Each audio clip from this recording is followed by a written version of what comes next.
you, you know, pile up your dishes for them so that you don't feel like you need to get your hands in there until they get there. Just save things for them to do that will truly save your time. Welcome to the Breadwinner Podcast. This is the show for sourdough microbakery owners who are building a sustainable, successful, profitable business from their home. If you are already in business or if you're dreaming of starting one, this is the place for you. I'm your host, Caroline Bauer. I own a successful in-home sourdough bakery, and I am here to share everything I've learned that works and that doesn't, plus everything that I'm researching along the way so we can build thriving businesses together. Welcome back to another episode of the Breadwinner Podcast. I am so excited that you're here. I'm your host, Caroline Bauer, and I am here today with a guest. On YouTube, you'll notice we are off camera today due to a little bit of technical difficulties. I'm joined by Delaney Peters, a sourdough microbakery owner in Alaska, and I am just so excited to chat with her. So Delaney, thanks for being here. Can you tell us just a little bit about who you are? Of course. Yeah. Thank you so much for having me. This is super fun. But yeah, like you said, I'm Delaney. I own a sourdough microbakery in Alaska. I have one little one.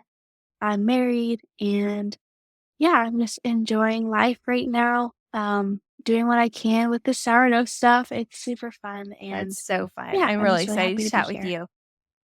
I'm a little jealous of you in Alaska. You shared a video recently and you're like wearing a sweater. And I think it was like 105 degrees here in Texas. And I just want to live through you. I know. I think you did message me like there's no signs of fall here right now. And I'm like, oh man, the leaves are literally turning like as I speak. We have very clear seasons That in sounds so Alaska for wonderful. sure. Are you originally from Alaska? I'm not. I actually grew up in California. And then when I was 14, we moved to Alaska. Yeah. So I have a split childhood. But yeah, I have several family members that were born and raised here. So it was like our family That's coming so back cool. to Alaska. I when grew we up in moved. Colorado where we have 4 seasons. And so I think that Yeah. makes me appreciate seeing your season changes even more. Yeah, you definitely put up with a very distinct winter, but it does make you appreciate when the weather is beautiful and when the leaves do change and that. That's so cool. All right. Let's nerd out about microbakery stuff a little bit. So fun to kind of get to talk shop. So tell Perfect. us, let's just kind of start at the beginning. How did you get started? And then how did it evolve into a business? Yeah, great question. Growing up, my mom had the old classic Betty Crocker cookbook, and she would teach me the pie recipes in there and just about everything in that cookbook. And then my mom always made us her famous scones. And so that was like one of the first recipes I made, that and pie. And then my dad, he loves to experiment. So he got a sourdough starter and he made sourdough. So yeah, that my parents both had an influence on me in my baking from a pretty young age. So that was my start. And baking was always a hobby for me. When I was in college, we would have baking nights and all the guys from the guys' dorms would come to the girls' dorm and I I would teach love them like a that. recipe like once a week. And so that was super fun. It was a good time, yeah. So baking has always just been like a fun outlet for me. But yeah, I didn't consider selling anything until actually a year ago. Yeah, early September, I was like, I feel like there might be a couple people that would a loaf of bread. Maybe I should just see. And I was actually completely clueless that a cottage baker was even a thing. I didn't know that there were cottage food laws. So I ended up making a post like, hey, I have some extra bread. And then right from there, I'm like, oh, is this even a legal thing to do? So I looked up my state laws and I looked into cottage food laws and I was like, oh, wow, people do this. So then that led me down the like sourdough microbakery trail on Instagram. Our starts are super similar. I started almost exactly a year ago also. It's kind of kicked things off with Okay. a post on Facebook. Okay, cool. Yeah, very random. I was like, maybe people don't want bread. Yeah, I'll people just do love have an bread. extra I loaf, understand that but it's yeah, a people love bread. very sourdough's a big thing in Mhm. Alaska too, I think. Yes, yeah. Yeah, the term sourdough is actually a term for people, who have like, I think it's like 10 years, you're called a sourdough, but that just comes from because sourdough was, like, so prevalent with everyone moving up here years and years ago, so, I love that. yeah, sourdough is kind of a thing. Yeah, there's some crazy old starters here in the state, which is pretty Wow. fun. Do you have a starter that's been around for a long time? I've done some, like, diving, and I believe my starter it's over 10 years old. It's not crazy old. There's, 100 Mhm. plus, year old starters here. I feel like that's kind of a common misconception. People will come up to me and ask me how old my starter is. And I Yes. ordered a dehydrated one before I had any intention of turning it into a business. And it bakes beautiful bread, but it Yes. doesn't have like a 200-year legacy across the Oregon Trail. Um, Right. Yeah. so I feel like people need to understand that the maintenance of Mhm. the starter matters more than the Right. backstory. Yeah. Yeah, I know I've seen, like, advertisements for, like, French sourdough starter, but it's like, once you're feeding that starter in your home, that has your bacteria, that is your starter. Like, France is no longer Mhm. involved. Yeah. There's nothing French about this bit anymore, Yep. but it makes for a fun story, I It guess. is cool. So you mentioned you have a little one. Yes. How old and how does your life look like with a little one at home? Yeah. Great question. So, he is 16 months now, and Wow. we're in the, like, crazy stage of crawling and crying or not crawling, climbing and crying and everything. He started walking at 8 months, so that was, like, a big adjustment for me. I feel Wow. like I didn't have the little, like, baby cuddly stage for very long. He's a lot, but he loves to be involved. So, we usually get him, like, a little station going in the sink, and he's been, like, washing the dishes, and that allows me to, like, Wow. mix some dough real quick. Right now I basically work like 3 full days, just about, and Mondays, he is, like, full on with me, and my sister's here with me, so I have some help, and then Tuesday and Wednesday, my mom comes up. So, he always got, like, a little buddy that can kinda redirect him, or he does go to my mom's house too. So, he's not really at this stage where he's playing super independently, which does make things pretty Mhm. hard, especially on those Mondays. Yeah. It's a different challenge for sure. Yeah. I love that you involve him though and that you set him up at the sink. So he's right there in the kitchen. So he's seeing you work hard and he's kind of picking up the legacy of the love of baking that your parents passed down to Yeah. you. And he is just growing up with that. That's really cool. Yeah, I know. Are there other hacks or things that keep him particularly busy? That's a tricky age because he wants to be involved, but also he's still kind of a baby. Yes, he does often just, like, want to be held, and Mhm. just see what you're doing, so that can be hard because there's not a lot you can do with one hand. Oh man, one thing we try and make sure we do is, like, have snacks. So, like, popcorn or cereal or something that they're just, like, playing with a little bit has helped too, and he's obsessed with music, so playing music kinda keeps him content for a while too, so every That's kid is awesome. different, though. That's so true. Yeah. Every kid is definitely different, but snacks are like a universal magic with kids. Yeah, as long as they're hungry. Mhm. Oh, I think so many of the sourdough bakers who are kind of in a similar spot in their journey as us and Mhm. or maybe just starting their business have little ones at home.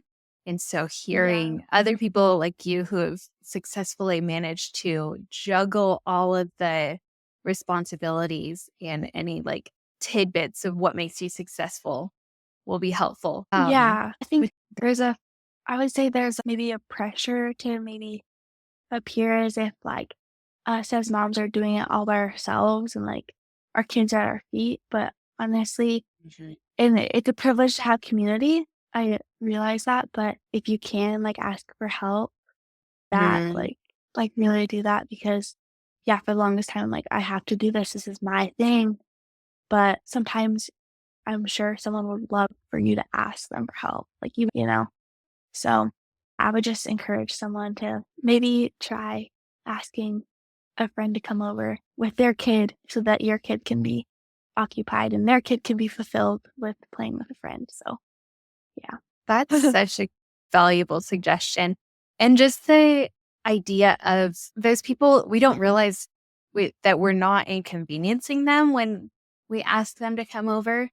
And those other moms Right. desire the community just as much as us and would feel honored to be invited over. Exactly. I've definitely let like my pride get in the way, but then I remember, oh yeah, Kellen loves people. If we have someone come over, they're getting Kellen time and Kellen's getting grandma time or friend time. That's so sweet. You have built your bakery with some community support, family support.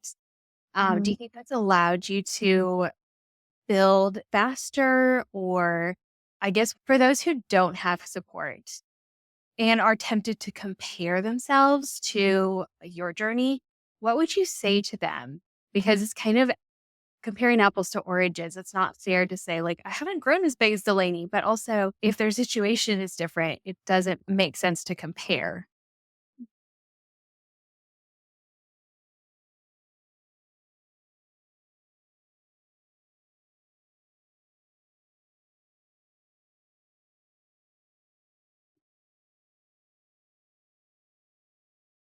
Yeah, I mean, that's a very good point, right? So having help is definitely something that I don't want to ever take for granted.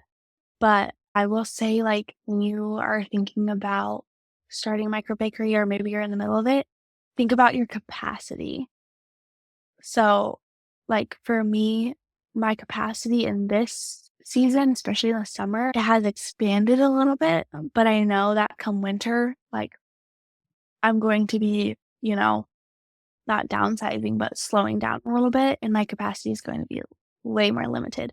So right now, like, yeah, I would just think about what can you do with the time that you're given. And for me, like when I first started out, I didn't have any more capacity to do than more than like 10 loaves, but now I can do a little bit more. And so I'm going to do that until end of fall when my farmer's market stops and people just kind of like, really do slow down in the winter here. People really move with the seasons. There's kind of a rhythm to it, and Yeah. so if you are trying to grow your capacity, just know that that will come in time as you, move with the seasons and you maybe invest in equipment, things like that. So, just know that I'm not gonna be doing 80 loaves every week all year round, you know? There might be a week here in the next couple months where I only do 15, you know, and that's totally okay. And I need to be okay with that too. Yeah. That's so good. Um, have you developed any sort of system to kind of check in with your capacity, or does it come with just trial and error? Trial and error. I kind of gauge my capacity based on my son's tolerance for the amount of time that I'm dedicating. Um, so there have been weeks where our farmer's market is doing really well, and I want to bring like maybe a little bit more filler items. And so that requires more time. And I'm not as hands-on with him because I'm a little bit more distracted or busy. So, and I notice in him, like, oh wow, he's like not doing great during the day or at the market. He's having like meltdowns when he's slept well, he's ate well. Like I kind of gauge it on him. So if he's doing okay, then I feel like okay, I'm at a good point. But if it's like my son is not well, Yeah, then I know okay, I've signed on for too much and I need to give a little bit more to him than the business right now, if that makes totally. sense. Yeah. I think that shows a lot of wisdom to be able to kind of know how to prioritize him. I think with business ownership, there's always going to be a little bit of, I don't know, sacrificing here and there. Like I had a conversation with my kids the other day, they're 6 and Mhm. 7, about the amount of work that I put in. And I always want them to feel like they are my priority, but also serving the business is serving the family in some way. So it's just, I don't Mhm. know, it's an interesting thing with owning a business where you have to kind of come to terms with every once in a while, it's kind of okay to not at the sacrificing the health of your family, but it's okay to put a lot of Yeah. Right. Yeah. For example, um, recently I was feeling like, oh, there's these recipes that I want to try. There's these things I want to add to my menu. Like that requires on my off time testing recipes and doing things. And I had a real like almost convicting moment of like, okay, wait, let's just focus on what's working and what's doing well because Kellen, he needs a couple of days of just like no work for Mhm. mom, you know? Like, yeah, I could push more and, try and do something new and maybe stand out a little bit more from my competition or, other bakers, but like, I don't think that's worth it to me. Um, unless Yeah. I don't know if that adds to what No, you're that's saying, but perfect. That yeah. totally makes sense. That kind of, I was going to ask if you've made choices or had opportunities that you said no to in order to prioritize your family. And that's exactly what the example you just gave. Yeah. Yeah. It's funny because this last winter, my husband didn't have a job, and then I was working part-time and doing the bakery stuff and my bakery wasn't where it was now, and so I immediately started signing up for, like, all the events during the summer. Mhm. Then once summer came around, I was like, "Okay." My husband started working again, and he was like, "We really need to not burn you out. Let me take on some of the financial Mhm. burden so that you can focus on Kellen and whatever." And so I had the epiphany of like, okay, I don't need to do everything. Like I don't. So I ended up stepping back from some events and that allowed for other bakers to go out and do their thing, which I thought was Yeah. which made me happy that, the events are not like totally without a baker and I don't have to Mhm. be that person. I love that kind of flip side of saying no to the opportunities to serve your family is giving other people an opportunity to benefit as well. That's wonderful. So you had mentioned that your capacity increased with equipment. So I know you have a bread oven.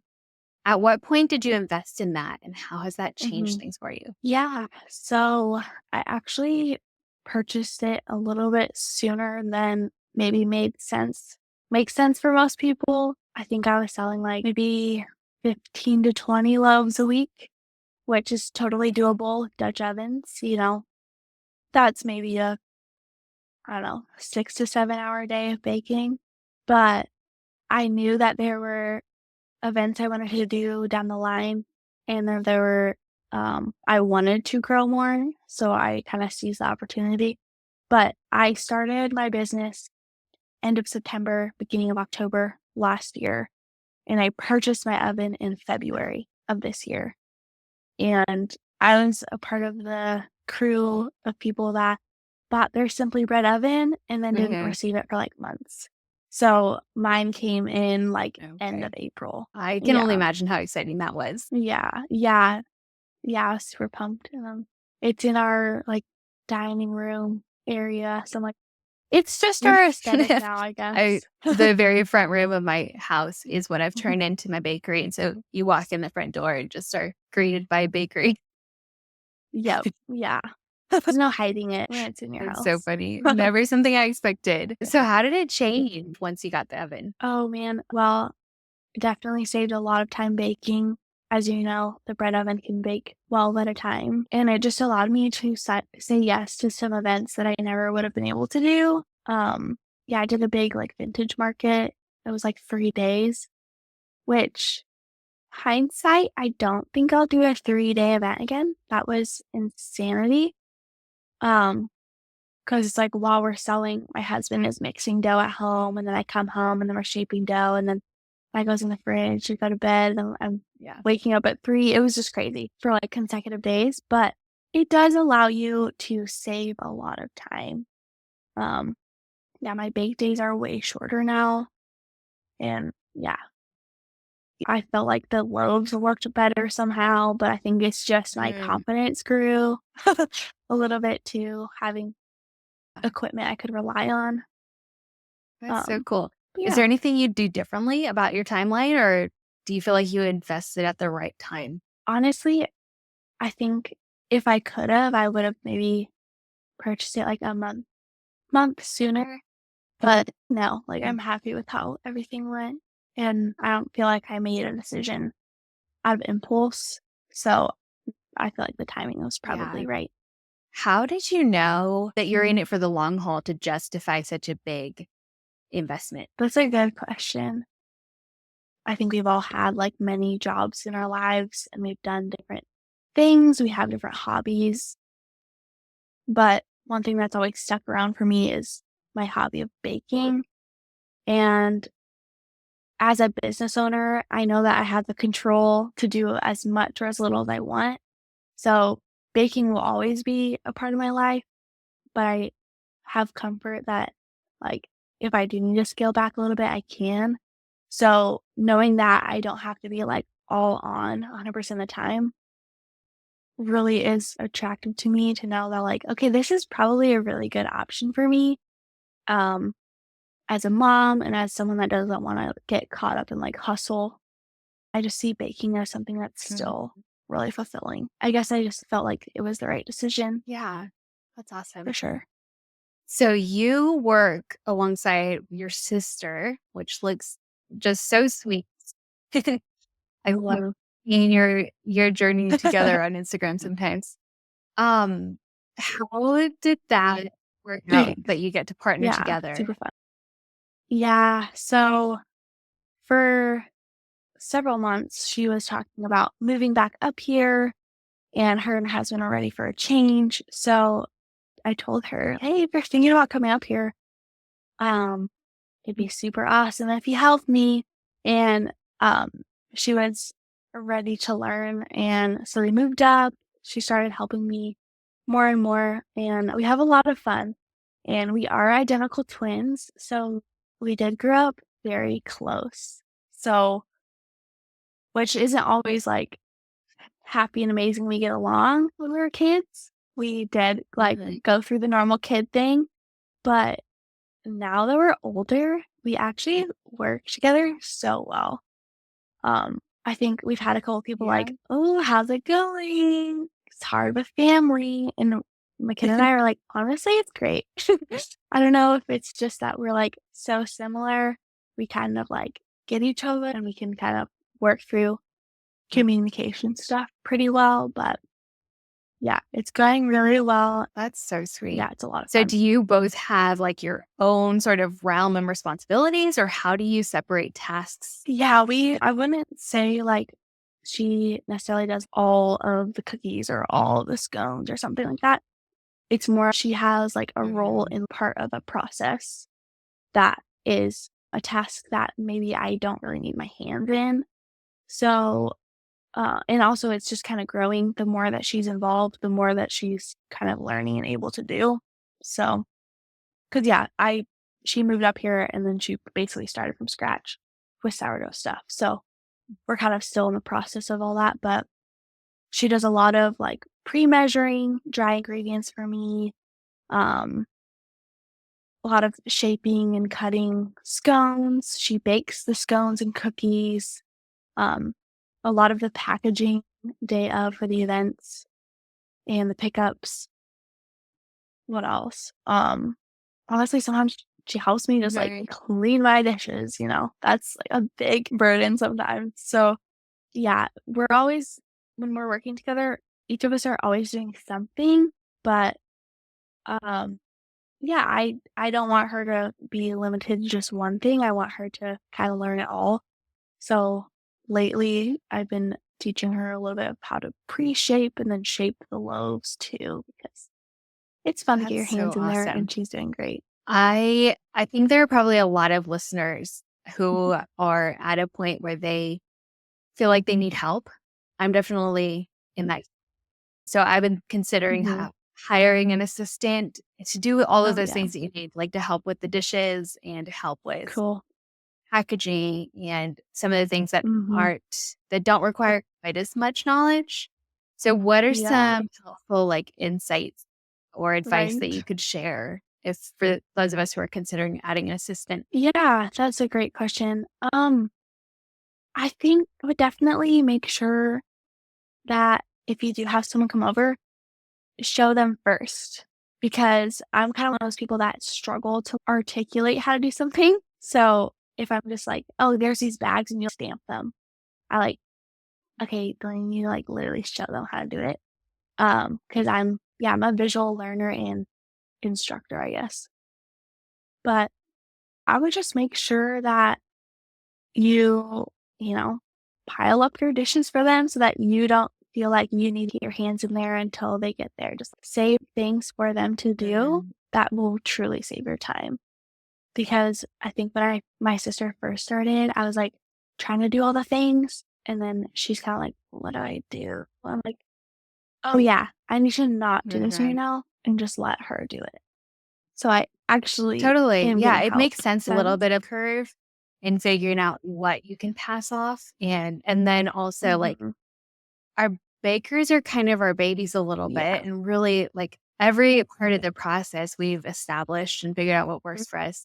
So passing that off and probably like trusting another set of hands takes a little bit of a process and maybe some grace, but Yes. also some communication. So does she ever have to remind you to like give Yeah. pass things off to her? Yeah, I think one thing that I've tried to do better at is I actually, like, text her a little agenda for the Mhm. day or the week, like, the night before, and it's for me to know, like, "Okay, I've assigned this to her, so I need to not be thinking and worrying about it right now because she's gonna do it and she's coming to do it."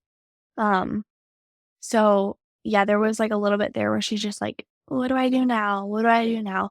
And I think that can be kind of a waste of your time and their time because then you have to stop what you're doing and then find something for them to do and then show them how to do it.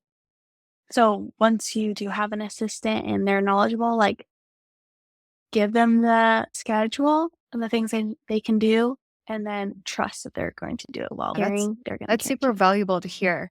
And I think even the tidbit of sending her that agenda, not necessarily like just for her to know what's going on, but to get it out of your head. Mhm. Because I'm the type of person, I think probably a lot of business owners do the same thing. Like I will Yeah. ruminate over to my to-do list for like 30 minutes while I'm falling asleep. But if I write it all down, then it's just out of my Yeah. head. Don't have to like hold on to it. That's a super valuable Right. insight. In What's that? the timeline of the growth of your business, is there maybe a certain point where you'd recommend someone else bringing in someone? Oh, man. I feel like if you're getting to the point where you're having multiple 12-hour days for, a single event, so let's say, like, your porch pickup is taking, like, 12 hours, 2 days in a row, like, I feel like that is, for the most part, especially if you have other things going on, you have kids, you have family, like, that is kind of an indicator of, like, okay, those are long work days. Maybe there's something in there that you can hand off to give Mhm. yourself a couple more hours. Yeah, I think it just depends too on how much you wanna do. So, right now, I'm doing I do a farmer's market in the summer, and then I've Cool. also recently started to wholesale, and, I knew that I couldn't do that by myself logistically, so having the opportunity to have an assistant may save you time, but it may also allow you to do a little bit more if that's your goal. So, you definitely don't have to, like, increase your output if you do hire an assistant, but it can bring about the opportunity to give Yeah, you the that space makes to do perfect something sense. else. That's awesome. So your business model right now has been primarily markets. Do the markets shut down in the winter in your area? Yeah. So, yeah, I do, like, porch pickup year round. Um, And that's how I first started, was Porch pickups. And then with the farmer's market, we do Porch pickup and market pickup and then market sales. So we kind of have like a couple things going on at once, which I prefer to do it all in one day, instead of like a pickup day and then a market day. That's just me. But yeah, so in the winter, this market will stop, and then I may do one or Yeah. two like Christmas market. But my goal is in doing the farmer's market this summer is just to grow awareness so that so I maybe can grow my porch pickup, because ideally I'm not doing things out of the house. Um, yeah, going out of the house every week is like really not sustainable for me. It's been definitely a grind this summer, and as much as I've loved the market, I'm ready to go back to porch pickups for a while. That makes sense. Do you have a lot of other bakers in Yeah. your area? There's actually quite a few. Yeah, especially in the last year, there's been some more popping up. And yeah, everyone loves So it's bread, so it's super fun. kind of the same, and I think probably everywhere, but in our area, like I feel like a new sourdough bakery posts on Facebook every couple of weeks. And they don't all stick Yes, around, but some of them do. definitely. What do you feel like has helped you Mhm. stick around? What sets you apart? That's a great question. One thing that I've really tried to prioritize is consistency, not only in the quality, but also just like our menu items. Um, so I do some like rotating flavors, let's say for the bread or the scones or anything like that, but I try and keep like some staples there consistently and not overload my menu. I think there's a balance between having too much available and then not enough. And then also having like just a consistent pickup day. Like people know, okay, Delaney opens her menu on Friday and it always closes on Monday. Pickup is on Wednesday. So I have not changed my pickups really at all. And I think that really helps with the customers, especially new customers, that like, okay, there's a rhythm and I can predict it. It's not like sometimes it's Sunday, sometimes it's Tuesday, or she has 4 days available. Oh gosh, how do I even Yeah. choose? You know what I mean? So it's kind of a like rhythmic event. And I think that's helpful. Yeah. I think that probably is. They know exactly Yeah. when to find you and they learn. Oh, what was I just about to ask? Oh, like how you've marketed, you've shown up at the farmer's market all summer with the goal of building your porch pickups. Has that been your primary marketing channel, or Mhm. do you market in local Facebook groups, or how do you get the word out about your bakery? Yeah. Especially last winter when I was first starting, I was posting in some like Facebook groups, but I've since stopped. There's a lot of promotional things and other bakeries that post quite a bit in the Facebook groups, and I'm like, I don't want to like overflow those anymore. It was good to start, especially because yeah, it was so new. Um, so from time to time I'll post on like a Facebook group or something. I've done Nextdoor app, but that app has been good, but it's not like amazing for my bakery. I know some people, I think like Little Pearl Breads, she swears by the Nextdoor app, but I think in Alaska, we're always a little bit behind Um, with those things. Like, so that app hasn't quite blown up, but yeah, um, those were really helpful when I was first starting. But now I really focus on my Instagram and Facebook, just business posts. And then, the coffee shops I sell at are kind of like a natural marketing channel for me, which is super amazing. And word of mouth is also Mhm. huge. And I use Hot Plate, which I think maybe you use as well. Yeah. Or a lot of bakers do at least. And that's pretty great for like the text Mhm. messaging that they For do. So people are getting regular texts, they're seeing menus are up, and that's been really great. that's Yeah, that makes a huge difference. I use the Simply Bread app, but it does function super smoothly Okay, in having those texts go out every week. cool. Yeah, I think, yeah, Yeah. they're super similar. You've just recently started wholesaling. That's not something that's available to all bakers. Like my Mhm. state doesn't allow it. But to those who Right. do, have you learned anything recently since you've Mhm. started that didn't know before, or any insights that you could share about getting started wholesaling? Yeah, that's a great question. Um, Obviously, my caveat is, like, look into your Mhm. laws. Um, there's a surprisingly large amount of bakers that maybe are not super informed on wholesaling laws and different things like that. So really look into that because there's always the chance that you'll get a phone call and someone's asking about it. And you want to make sure that you can show like the trail that you've been talking to your local DC and that things have been approved. Um, but then specifically with like how to make it work for you as a baker, this is kind of niche, but my sister and I, we did 3 scone flavors this summer and 2 of them had lemons in them. I don't recommend bulk baking a ton of different flavors with lemon at once because, oh my gosh, you're peeling so many lemons and you're gonna get burnt out of that quick. So that's very random, but I learned that this summer. 1 lemon flavor.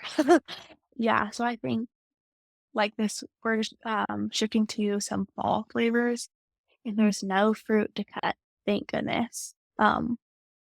But yeah, think about your timing, the flavors. Mm. And I would make sure that you're already baking the item that you wanna sell in bulk already so that you kinda have the systems down and you're already feeling pretty efficient in it because, yeah, your orders may change and increase as you go, and you wanna be able to adjust accordingly. Yeah, that's good advice. Are you excited about wholesaling? And do you think you'll continue to do it? Yeah, yeah, I'm really enjoying it. I really do love that it's predictable and, um, yeah, consistent because, like I said, this summer was kind of like a push, by doing, like, the market, but, yeah, let come winter, my plan is Porch pickups and a couple wholesale deliveries, and that's it. So, I think it's really helpful to just kinda get your name out and draw in those consistent customers Mhm. for sure. Keyword that keeps coming up is consistency. I always kind of drill that to like people who are just starting out, that the key to Mhm. growing and staying around really is consistency. Yeah, definitely, definitely. So, a year in business here, what is something that you could never have predicted that you've learned or experienced in the past year of business ownership, that surprised you or that you just didn't see coming? Oh, man. Oh, I feel like one of my favorite things that come about since starting my business is connecting with other business owners, fields, I would say.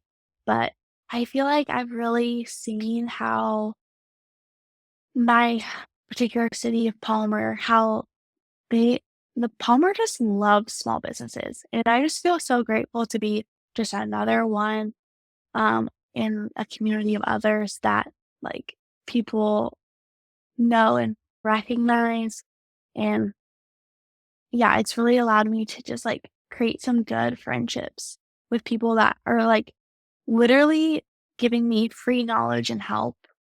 Um, yeah, it's just expanded my like, community, I would say, I which love is that. really fun.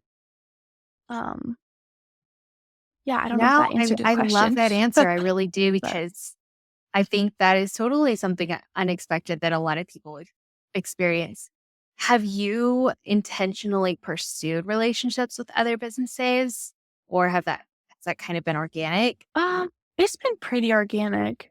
A lot of it is just, like, meeting other vendors at other events, and then just natural conversations, following each other on Instagram, seeing each other again. Like, it's just that kind of stuff. Nothing like super crazy And intentional. But I've done some collaborations. There's a really cool local coffee roaster here, and I've used her coffee in some of my scone flavors. And so there's that kind of like tie-in and relationship too. that's so fun. I feel like even if the relationships happen organically, they take a certain mindset because there are some, I've observed some vendors who kind of view everyone as competition and they don't really interact with each other. Um, Yes. do you feel like you've had to choose like to view your other businesses as community? I don't think it Yeah. was like a choice. Yeah. Because, like, for instance, the farmer's market that I'm in, um, there's a baker there that she was the market that I do is 1 year old. It started last year. And so she was the first baker, and we would go there, we would support her, but we'd go and support like all the other farmers and buy their produce and stuff. So I was naturally already going to these things and enjoying the local Mhm. producers. So it doesn't really feel like I have to like, okay, I gotta go to this event and go see other people, or I gotta at the event, I have to be friendly to everyone around me, and it's just, like, I feel like the people that I'm working alongside of, I, like, Yeah. enjoy what they do, and everyone is supporting each other, and it's just a really good market. But I know of others where it's just, like, everyone's just kinda sitting in Right. their booth, like, arms crossed, you know? But it really speaks to the spirit of the Yeah. town that I live in, though. Because small businesses like really do have the opportunity to thrive when they are welcoming to others. I love hearing that. And I think that the more small businesses support each other, the more that kind of cultivates that culture in an area. I Yeah. What's your experience with that? Mine is very similar. I've tried Okay. a few different types of markets, and some of them are the ones where people just sort of sit around and look at each other. But my regular market that I every 2 weeks is very the regular vendors, we've kind of built a community, and even like the other sourdough baker has become a good friend. And we pretty much Cool. always both sell out and then we go and just chat with each other. But I do think it kind of it Yeah. doesn't just happen accidentally that your area supports small business, like it, because it's easy, Mm. especially like where we are, just to go to the big grocery store or order from Amazon. But to leave the house on a Saturday morning and go to a market takes a choice. And so um, I think choosing a market that cultivates that environment is important because there are some markets that are just Mhm. like people are just there to sell their product and they don't really care about the environment. Right. But yeah, super similar to yours. Definitely. Hmm. Yeah. And it was kind of funny because when my farmers market started this summer, the manager put myself and the other baker right next to each other, which is not super common. I feel like with markets, they usually kind of like spread like booths apart. But it was like actually really cool because now I can talk to the other baker about like, okay, how did it go bringing all this today? And like we can kind of just laugh about our blunders and, Yeah. commiserate a little bit because sourdough, like, is not easy. Being a vendor is not easy, but we both do well, and it's been really fun because it could so easily become a weird, like, Hmm. competitive thing, but it's not. Yeah, that's funny. I wonder if there like if market organizers learn from like if there's some strategy because my organizer often puts a baker next to me too, and it always works out. Okay, Like if there's some thought behind that's good. grouping bakers Yeah. together, I'll have to ask her. Yeah. Yeah, it definitely helps if you guys are, like, complimentary because a lot of people will buy from Hmm. both, you know? Like, "Oh, I'll grab this from them and the other stuff from them," but they're probably just Yeah. thinking like things together. Do you and the other baker coordinate it all, or do you make any choices to bring products that she doesn't usually bring, or do you just do your own thing and it works out? For the most part, we bring complimentary or, um, yeah, different things. Uh, so I kind of knew her menu already just from like attending the market last year. So I wanted to make sure I did not step on her toes and I already was selling and making different things.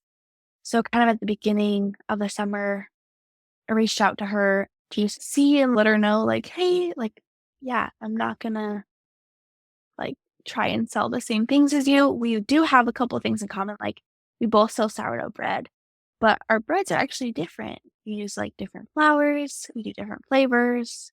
Um, she has some items that cater towards more like lower gluten or like vegan options, and I can have some other options for different people. So it actually is like worked out really well. Um, there's been really almost no overlap other than the bread, but um, yeah, no issues Yeah, there. that's really cool. I think that's a concern for a lot of people who are thinking about joining a market that already has a baker, and they're not Mhm. sure if there's enough space to support. But it does seem like if you observe the other baker and Right. kind of try to differentiate yourself in a way, bring different flavors or Yeah, different products, that most markets can support two bakers. definitely. If it's established and it's well advertised and you've gone and you've seen that it's, you know, busy, like you should be good Mhm. with another Yeah. baker. Yeah. All right. Let's start to kind of wrap up a couple just fun random questions. Um, just quick rattle off your answers. What is your favorite thing to bake? Oh man. Strawberry rhubarb Oh, pie. amazing. That sounds so good. What's your favorite thing that you bake to eat? Oh, Ooh, English muffins. I could eat them all day yes. with butter. Warm right out of the oven, ideally, right? Yes, yes, So good. fresh. What is one microbakery tool, like not your bread oven, but a tool that you can't live without? Oh, my bench scraper or Mm-hmm. whatever that's called. I need like Yes. 10. Use that all day. I love my bench scraper. It's super fun. Okay. What's one piece of advice that you would give to a microbakery owner who's just starting out? Great question. Only make things that you enjoy Mm. making, because you'll be making them a Okay. lot. So, yeah, I've tried different things and I found out I don't really love making bagels, but that's okay. I love making English muffins, so I'm gonna stick with that, and there's lots of other amazing bakers that can make the bagels, and you'll be okay if you Mhm. don't do them. I love that. That's really good advice. Um, okay. Well, for any of our listeners who are not yet following you, where can they find you? Yeah, you can find me on Facebook and Instagram at Delaney Sourdough. Talk account, called Delaney Sourdough that I never got on there, but you can follow me anyway. Um, but yeah, those are the free spots, and then I also have a website, DelaneySourdough.com. Delaney Sourdough everywhere. Love it. It makes it easy. Is there anything Mhm. else I'm pretty as we wrap up that you want to share? Yeah, this month I'll be releasing my first ebook, so that'll be fun. Yeah, I'm releasing 2 recipes that I use in my microbakery, along with the recipes will be just some extra insight and help with, starting out with sourdough and getting the timing and everything. But yeah, this month I'll be hopefully releasing that. That is super exciting. It sounds super valuable. I will put your information down in the show notes so they can find your website and find you on social and get updates when that's coming. That Mhm. sounds really exciting. All right, Delaney, I have loved our conversation. Yeah, This thank has been you. so fun. Oh, yeah. For Yes, ages. yeah, agreed. For those of you who aren't following the show, make sure that you subscribe so you don't miss an episode. If you love this episode, take a screenshot, tag me, I'm Caroline Bauer _ sourdough, and tag Delaney too. Delaney Sourdough. And we would love to see where you're listening from so we can all connect and grow together. I will be back every Monday and Thursday with a new episode. So make sure you're following so you don't miss an update. And until then, happy baking.